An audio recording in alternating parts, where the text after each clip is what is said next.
Hello, welcome to joining us for the Once Upon a River Cinema Femme Q&A.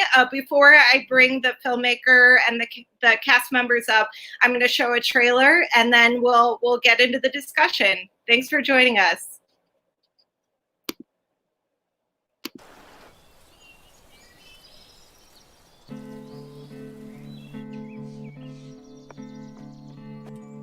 The main rule again? Only make the good shot, not just any shot. That's right. Listen to your breathing, to your body. You want to come hunting with me for opening day? You're gonna go hunting with her? Are you kidding me, Dad? Margo, you know that you're the only reason I'm alive and sober in this world. I know that, Daddy. Having fun?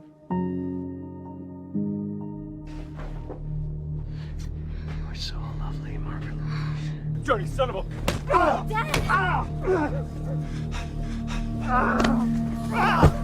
What are you doing, man?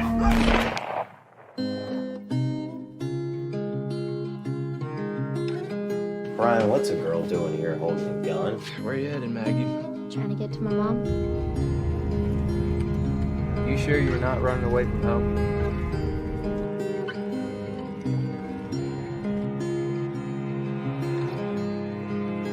What's your name? Smoke. When the time comes, you better live up to your end of the bargain.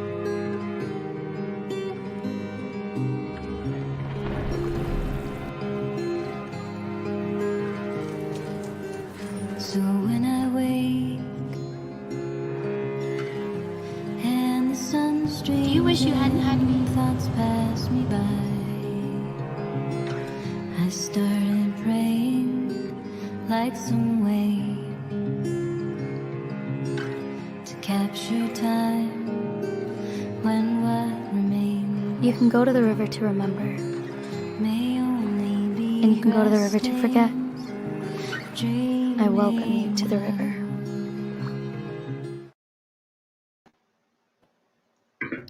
All right, that was a great trailer. It always makes me remember how much I love this film. Let's get everyone up. Okay, welcome everyone. This is the Once Upon a River crew. I'm so glad you guys could take time to join us. The film is coming to streaming tomorrow, and I'm so excited for everybody to see this film. I thought we could get started with, maybe start with Haroula and then Kenn, and then just go around how you guys came to this film, and for the actors, you could talk about what kind of drew you to this specific character to play. So I'll let Haroula go first about how she came to this project. Well, I read Bonnie Jo's book and fell in love with it, and then I thought it would be a great film, and we connected, and I drove up to her house on the river, and it went really well. She trusted me enough to say, you're crazy enough to make it a movie, so good luck. And then I wrote the script, and that took a long time, and then finally got to the point where rights were coming up again, and I don't know that I would have been able to renew them. And so it was just like moving back home to Chicago and like laser focus, like who's the team and what are the locations, and looking at actors and getting a casting director on board, and it was the whole process. So I'm really happy I found all these great people. Great. Yeah, Kenn, go ahead. I knew nothing about the book or anything, and my agent called me with this audition, and I read the Smoke Fishbone signs, and I'm like, this is like two aging gunmen. This is a Western, man. This is, so it's great when you find material that is kind of so universal that it spans, different genres, and that's what made me really want, to book it. And I'm gonna stop right there. Yeah, that's great. Kennedy, this is, well, I'm going to let you talk about how you came to the character, but I just want to say your character moved me so much, and we'll get into that a little bit more, but how did you come to this project? Yeah, thank you for having us, first of all. And yeah, so I actually got a message on Backstage, which is where we, put in auditions and look for them. It was for the sides of Once Upon a River, and so I did the audition. And of course, like every actor, I thought it was, a horrible audition, but I sent it in anyway. And then I got an email back about an hour later, and it was like, hey, we love you, and our director wants to come out and meet you, do a screen test. And I was like, this is a scam. They're going to kidnap me. Something that's going to happen. But I went anyway, and it turned out really great. And, I met Haroula and Charlotte, who's the director of photography. And I think I was a little quiet and awkward, but Haroula said that she kind of liked the awkwardness, but it was a really good time, and I felt really in really good hands with the both of them. And so that was the first thing that really drew me to this, is that I felt like these two amazing beings that I just met were true creatives that had a really good story to tell. And then I was able to read the screenplay, and then I found out it was based on a book by Bonnie Jo Campbell. So then I read the book a few times, and I was immediately enthralled and with this world, and with Margo and all of the characters and the complexity of this story. And so what really drew me to Margo is, I think reading the novel and the screenplay, and if you watch the movie, a lot of us can find similarities and places where you empathize with Margo and many of the characters. And I think that's what happened when I read the book and the screenplay. I empathized, and I felt that pain. It might not be the same, but I felt these pains in a different way. And it was a story that I thought we haven't really heard from a young woman's voice either. So something I really wanted to be a part of. Oh, that's great. Well, thank you, Kennedy. And John, I'll let you tell us how you came to the project. Well, I live in Colorado, but my manager is in Los Angeles, and he called me and sent me an email and said there's a film, that independent film, that they're interested in you, and he sent me the script. And I read it, and I said, I love it. Put me in, coach. I'm there. And he said, well, they only have $1. And I said, well, tell them to give me $2 and I'll do it, So, so I loved the script, and I said, I'm in. And then I got the book and read the book. I out in the woods, actually, by a lake, because I wanted to feel the character. And Haroula and I finally met when I flew to Chicago and got to the set in Antioch, and we went out and had dinner, and that's the first time we met and talked. And I love the relationships and the story, and working on the project was a dream. I come from the theater, and it was like doing a play for me. It was such a group effort, and everybody was 100%, and it was just a joy to do, and brought me back to my roots. I loved it. Oh, I love that, and I love your character. So, Lindsay, how did you come to the project? Well, hi, first of all. I'm so happy to be here. I came to the project because I had known Haroula for a few years, both artistically. I knew her work and was a fan of hers before, I became a friend of hers. And I got a call, I knew that she was shooting the film, and I got a call and asked if I wanted to come out and play Luann. And I read the script and I just fell in love with it. Anytime I can do independent film, I'm a happy actor. And that's where my heart usually gravitates towards. And when I read this beautiful script, I fell in love with the dynamic between Luann and Margo, and I just knew that I had to play her. I was just terrified that I wouldn't be able to fill the shoes and create the character in a way that would honor the relationship. But I was so lucky. I was blessed to have Kenadi as an acting partner, and it was so easy, and I feel like we kind of had a fluidity built in, which was really nice. So, and I think that is attributed to Haroula because she's an amazing director. So, yeah. Yes, she is. I love Haroula. So Grace, why? How did you come to? So you were a producer. Is that correct? Yeah, I started out as the line producer for the project. So I love hearing all the talent stories about how they got involved, because for me, it's always a lot more hectic. They're like, we need to do all of this in 2 weeks and then we start shooting. So that was essentially the pitch to me, which is normal, totally normal for indie film. But I'm a huge fan of working with women and compassionate men, and I think leadership coming from those places is bound to make something really powerful. And so this group, it felt very easy.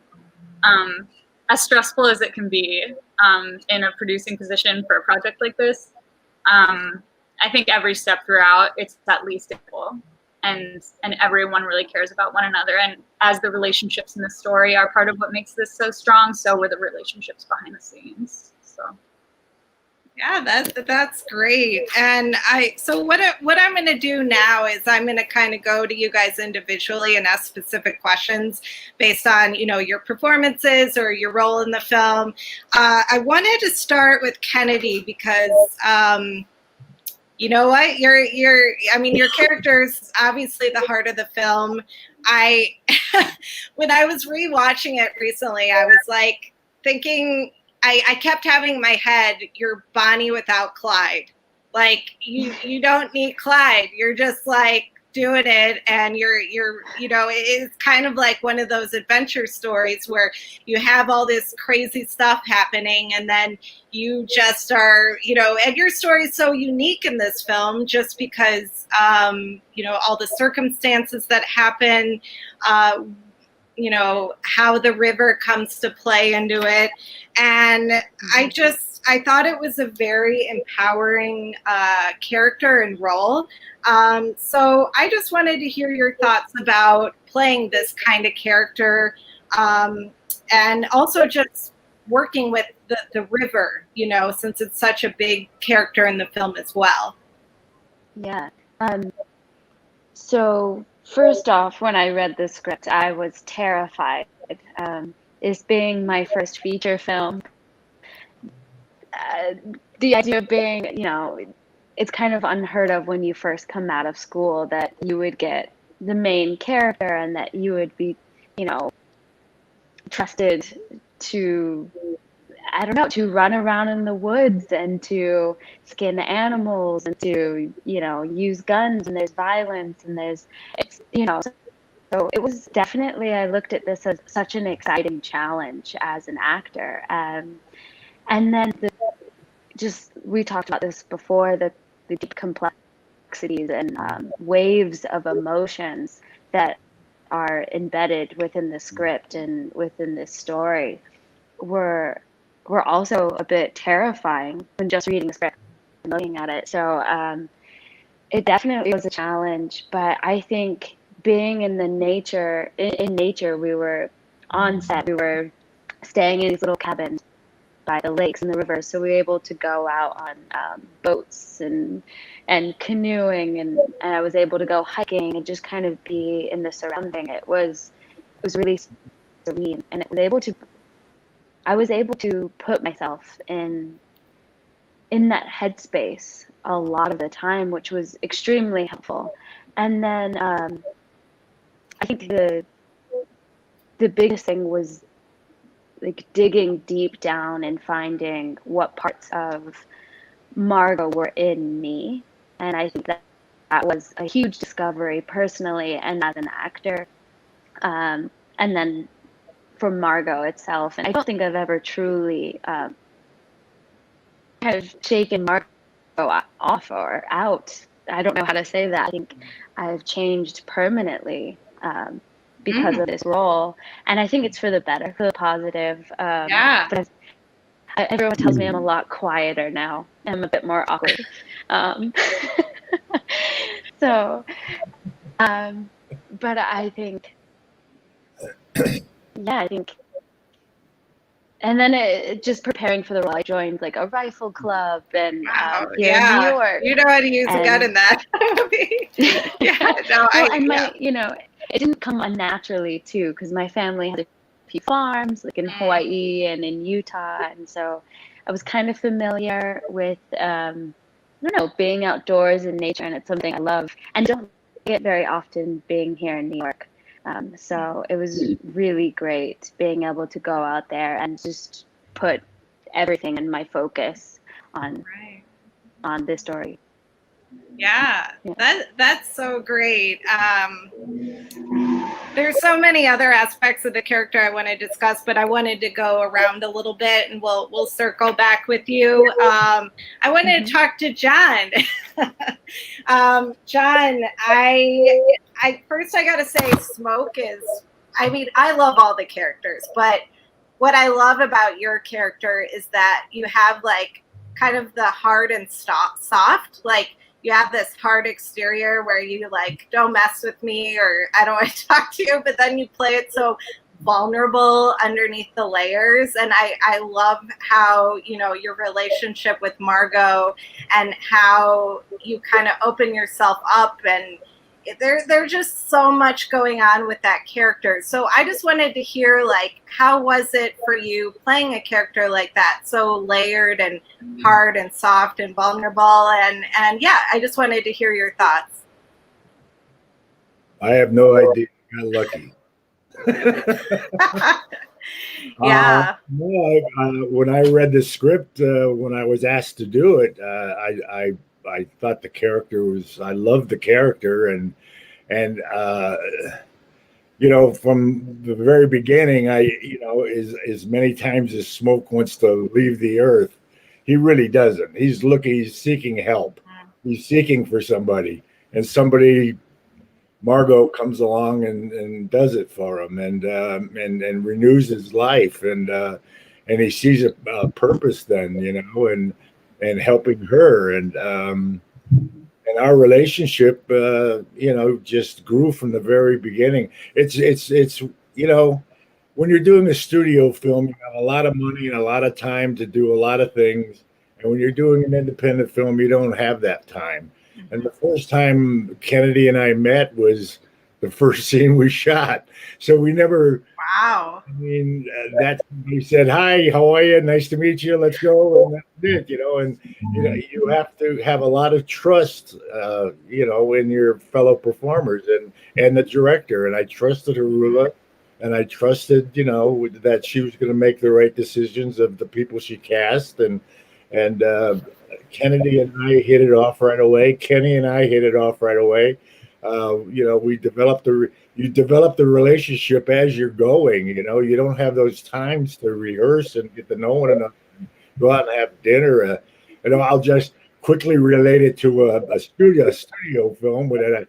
I did a film with Anthony Hopkins and Cuba Gooding Jr. And the first time we met was on the set, and I didn't know if his name was Cuba or Cuba, and I said,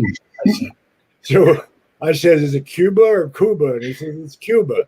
And I said, is it Sir Anthony, Mr. Hopkins, or what? And he goes, it's Tony. And I said, great, I'm John. Let's go to work. And it was sort of that way on this film, we kind of met there, and that was it. And it's the writing and the direction was so wonderful that we developed our relationships as we went along. And then, honestly, it from the first scenes we did together, Kenny and Margo and myself, or Kenadi and myself, uh, I felt like we knew each other for a long time, you know, and we trusted one another, and that's the important thing is to have trust in your creators, you know, the director and the fellow workers, you know, and you let yourself go and you find it as you go, you know, as you work your way there off. You know, I mean, acting is reacting, and if you don't have anybody good to react to, you're not going to act very well, you know. So luckily, I had some great people to react to, you know. So. Yeah, no, I love that, and it's interesting to me because Lost in Translation is one of my favorite films, and I couldn't help but think of that film as well, just because it's like people were brought in different circumstances together and they become some kind of family kind of unit, but not by blood, but just by some I don't know how you would describe it, but some connection that you can't really describe, but you immediately are drawn to the person. And Kenn, I wanted to go to you because I thought you were, you know, being a part of this unit. I loved your relationship with Smoke.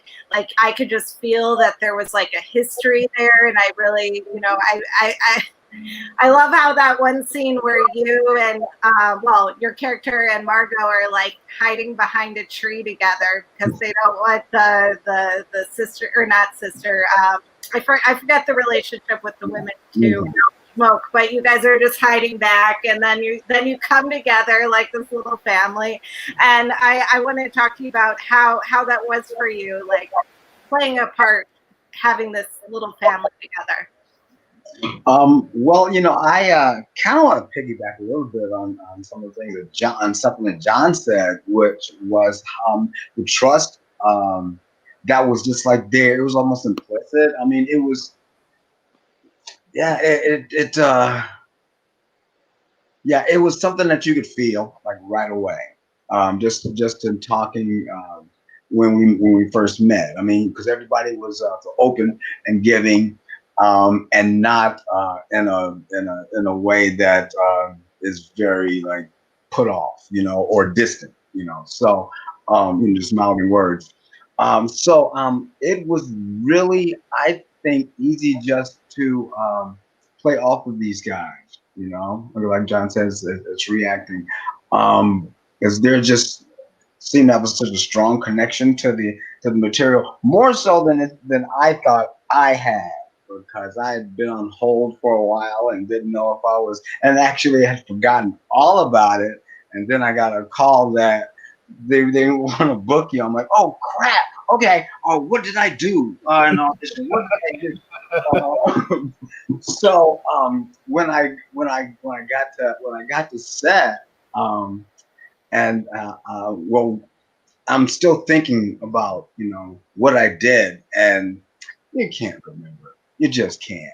I thought about who I thought the character was, and as I started going through the lines and what is said about him and Smoke, I was like, okay, he's a part of the land. He's a part of, you know, he's as much, you know, a part of this place as the wind and the trees. There was this, and when I did that, it was just so easy. I mean, it just seemed like they took, you know, I fit right in. It seemed like, you know, to what these guys were doing, because they'd been there for a while, and then I'm, you know, so I was really just trying to get in and fit in and do an okay thing and not ruin the film. Excuse me. So I mean, it was just a great environment. I think the characters are so rich and diverse and multi-layered. There's a huge thing about hurt and redemption with that is like truly encapsulated in each of these characters, especially Smoke and Fishbone. Yeah, and I love, you know, yeah, so much I love about that relationship, especially, you know, he's saying he wants to go, and Fishbone is like basically saying, no, you don't. You stand. You shouldn't even be playing like that. See, if you went through what I went through, you wouldn't be playing like that. You know, it was, and when I met John, he was a no bullshit kind of, you know, down to earth, you know, kind of guy, and so that's the same as you know, as Smoke was. So I mean, it was really easy. It was really easy to work with these guys. Like working with them, I'm not gonna say what's that, but yeah, it was really easy. Oh yeah, that's so great. Yeah, you could definitely feel the connection there. And now I wanted to go to Lindsay. Can you guys hear me okay? Oh, okay. Yep. So oh, John, you want to say something? I'm sorry. Go ahead. I just want to add something to what Kenny was talking about, and I want to give a shout out to the crew also. Yeah, I mean, we had a fantastic crew, all young people. They were wonderful, and that set that they built in this kind of, I think it was an old brothel or something. I mean, when I walked on that set, I was smoked, man. I mean, that set made me feel so at home, and I thank the crew for that. And that helps you build a character. You know, I was saying the other day, you know, as a human being, you go through life and you discover new things about yourself as a person, and as an actor doing a character. Every day you find something new about that character, I worked with an actress once, and she had done a Western, and she said, you know, I never really got into character until I put those boots on, and the boots made her get into character. Sometimes the makeup will help you get into character. I mean, it's you know, so. I can't give enough credit to the crews that I've worked with, and this crew in particular. Everybody made me feel comfortable and at home. And when I walked on that set, I was smoked, and I dug it, man. It was great. Yeah. Oh my goodness, I love that. And now I want to talk to Lindsay. So Lindsay, I think your character is very interesting because you've been on a journey. You've been on a road since you've seen, or you left your family with Margo and her father, and it's interesting because you can feel that there's been a journey and that it hasn't been easy. But when you meet Margo again, you can tell that you have really had to overcome a lot, and that's why it's very interesting to me when you two meet and deal with the circumstances of the pregnancy and you know, the possible abortion. That character is just, it probably wasn't easy to play, but you did such a good job, and I wondered if you could discuss like how it was for you playing that character. Thank you so much for the kind words. To be completely honest, it was a challenging role for me to play because it went so against what I naturally felt I would do in that situation. And Haroula, you know, made herself so available for me when I was feeling those insecurities or feeling like, you know, I wasn't sure I understood Luann's place in this world. And you know, we got to a really great place with it. I feel like Haroula and I and Kenadi, but it was a challenge because this woman has, you know, she was very young when she got pregnant, and she lived a very challenging life. And you know, Margo, her baby, was a beautiful product of that, but it wasn't the only aspect of her life. And she basically, you know, I felt like she was going to die if she didn't leave, you know, whether it was emotionally, psychologically, or physically. I feel like she had to leave or she was going to die. And so, yeah, it was really, it was challenging to play that, but also really exciting and fun. And, you know, discovering a new, just, you know, something that is so against my own personal nature. And it was extremely fun. It was challenging, but amazing. Yeah, that's great. And you know, our time has just been going so fast. So I want to throw it to, you know, Grace and Haroula to kind of end things. Although I'm very interested in going in deeper conversations with you guys. I just don't think we have all the time to do it. But yeah, I mean, Haroula and Grace, you can comment on this too if you want. I feel like music played really a strong role in the film. I know that you had a original score for it, and I just Haroula, could you talk about how you use music in the film, and along with, you know, the nature aspect of it as well?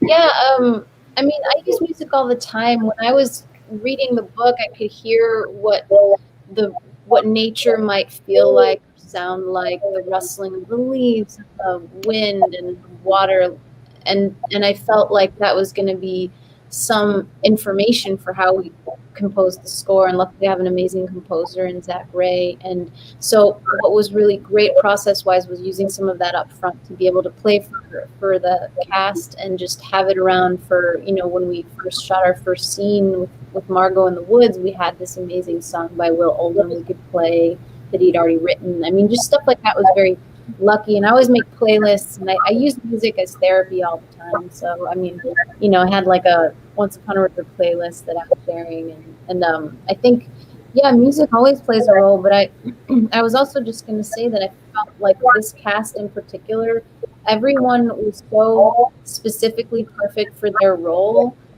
You come in as a director with your idea, your vision, and you can kind of see what they're going to do. But like everyone kind of one-upped even what I imagined they could do, and it was astonishing. And so I felt very blessed in being able to edit this film because there was so much really great material to choose from, and everything felt really authentic. You know, like this goes to John's point of having a supportive crew with the way that Amy did the production design, and Charlotte's cinematography is incredible, and you know, just everyone's in a zone together, and Mary with her costume choices, like everybody was doing really great work, and I'm just so proud to be able to share that finally. That's great. And then Grace, did you want to add anything? I'm not I need to learn more about what a producer does so I can ask appropriate questions, but I wanted to know, like, with this everything. Okay. So with this film, what was it that was unique to other films you've produced?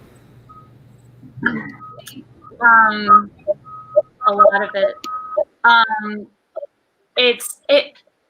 For these productions, and I'll say too, the role of a producer can range from everything to very little, just depending on what you're providing, and it's all valid. I tend to lean on the edge of like, I bought all these folks' flights to get them in. Like, I did all the travel bookings. In addition, I was making sure that all the equipment got up to Antioch, where we were filming an hour away from Chicago, where everyone usually spends their days on the crew.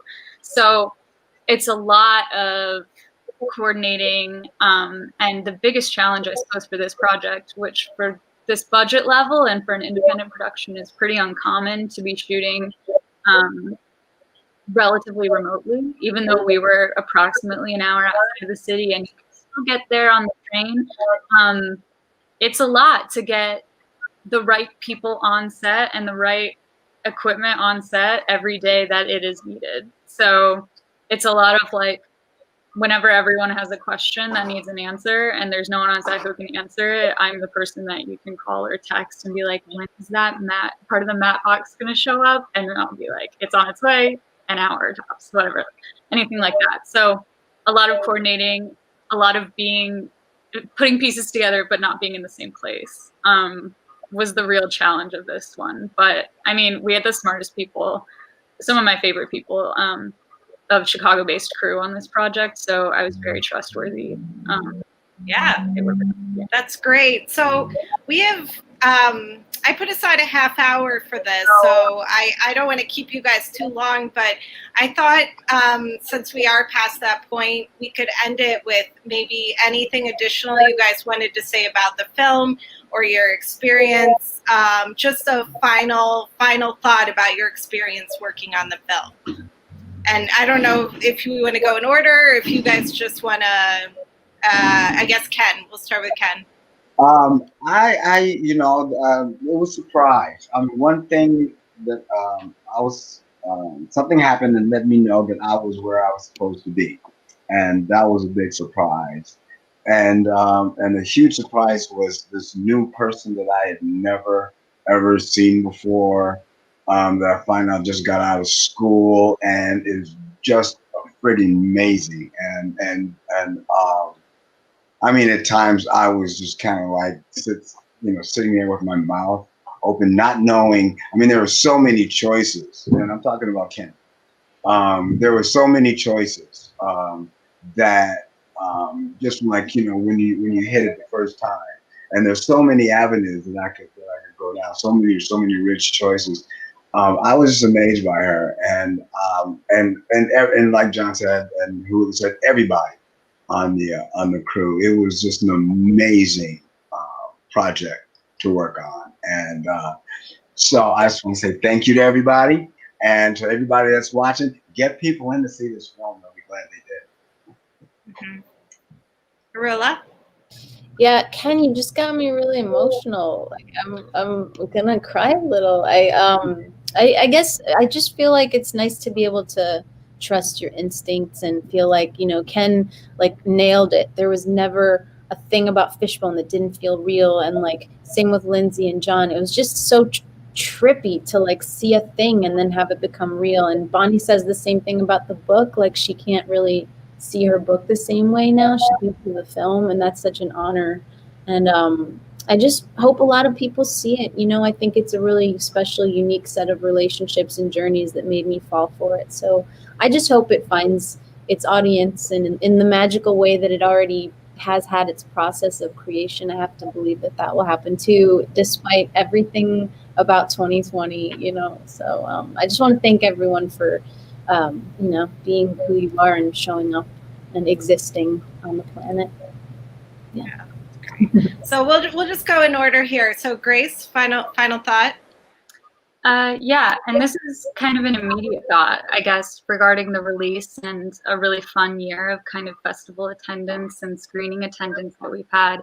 But I think given this crazy year that we've had, and given the emotion that's kind of pervading this country at the moment, I just think it's really important to recognize the fact that all of these really talented people came together to make a story about a young woman who wouldn't normally be recognized by mainstream media.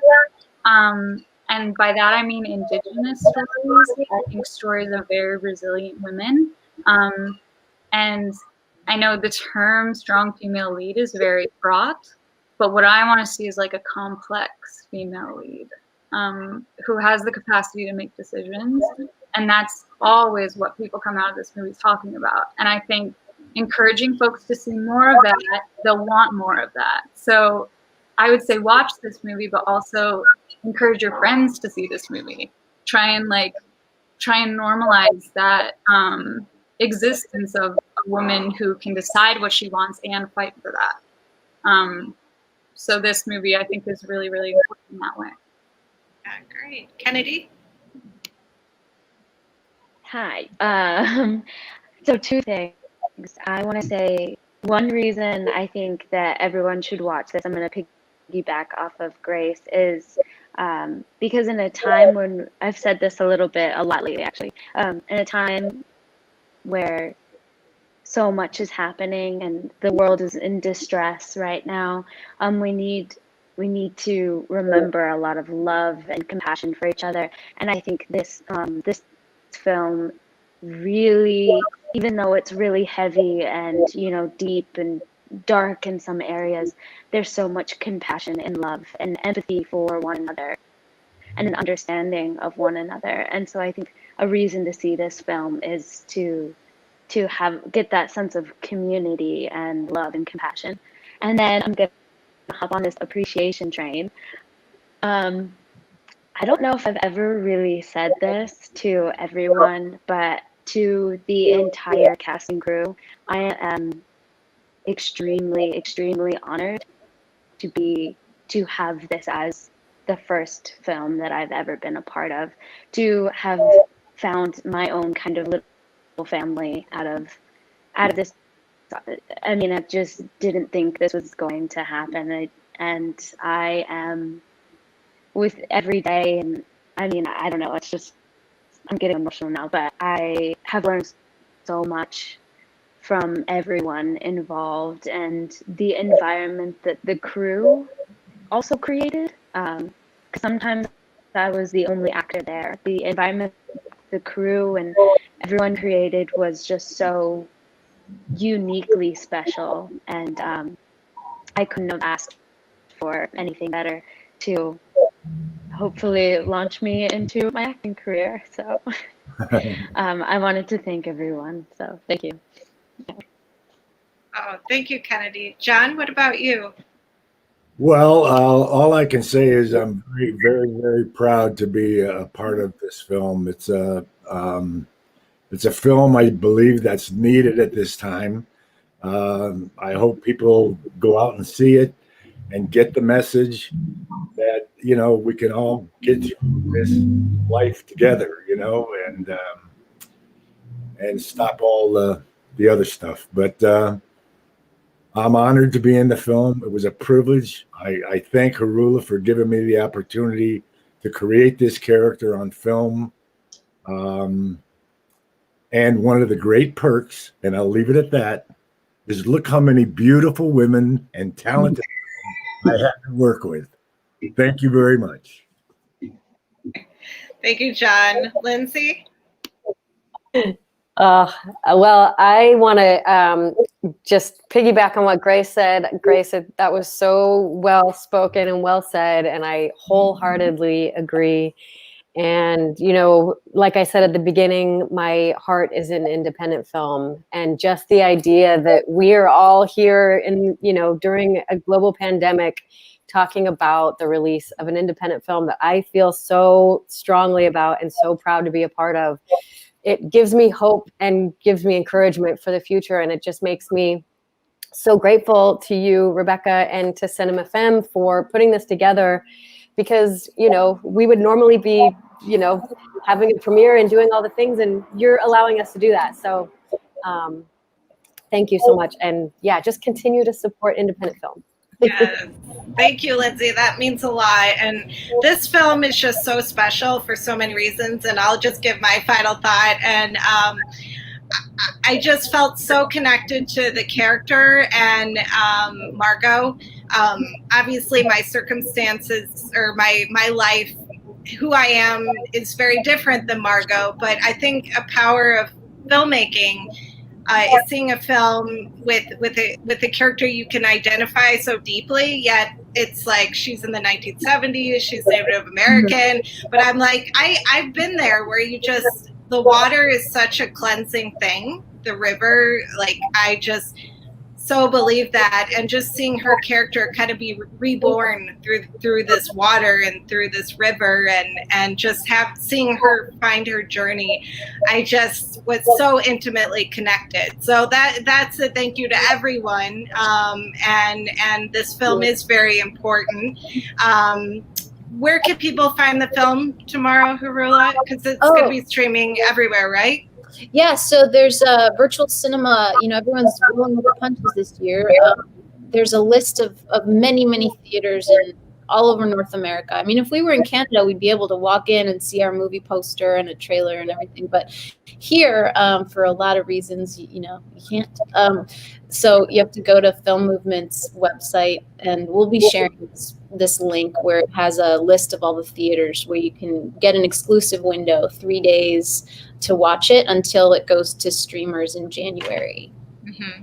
Okay, great. And I'll be sharing all the appropriate links in our promotion, but I wanted to thank you guys for taking the time to talk about this amazing film. And everybody should see this because it's a very important film to watch during this time. Thank you so much, Rebecca. We really appreciate it. We love Thank you. Bye.